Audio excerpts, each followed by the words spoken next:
مليكة. هاي بابي. ايه ده؟ ده اجتماع بقى ولا ايه؟ لا لا، مش اجتماع بالظبط، بس احنا كلنا مستنيينك عشان نتكلم معاكي. انتوا التلاتة؟ احنا عندنا مين اغلى منك عشان نستناه ونطمن عليه. اه صحيح، انت عامله ايه مع الدكتور؟ كويسة قوي يا بابي وحياة ربنا، حتى اسأل شريف. ما انا كنت لسه بقول لبابا كده دلوقتي. بس للاسف انا مش مقتنع بيه. يعني ايه؟ يعني بقول كفايه عليه قوي لحد كده. لا كفاية ايه بس؟ هو بابا مش معترض على الدكتور، بابا عايز لك دكتور احسن. انا عندي لسان اتكلم بيه يا ملفت، بس انا مرتاحة معاه. وانا عايز اغيره. ما هو انا اللي بتعالج. وانا اللي بقرر تعالجي فين وعند مين وازاي.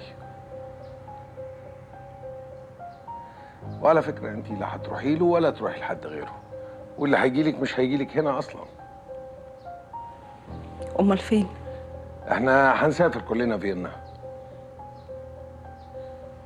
لا يا بابي والنبي انا مش عايزة اسافر تاني. انا مش باخد رايك، انا بقول لك عشان تجهزي شنطتك.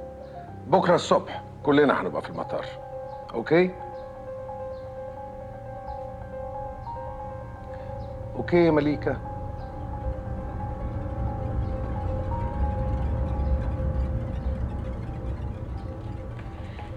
لا مش اوكي، انا مش هسافر. وشوف بقى مين هيسافر معاك. تتحديني ولا ايه يا مليكه؟ لا طبعا هي ما تقصدش. لا اقصد، ما هو انا مش لعبة في ايدك هتشيلها من هنا تحطها هنا، دي مش انا.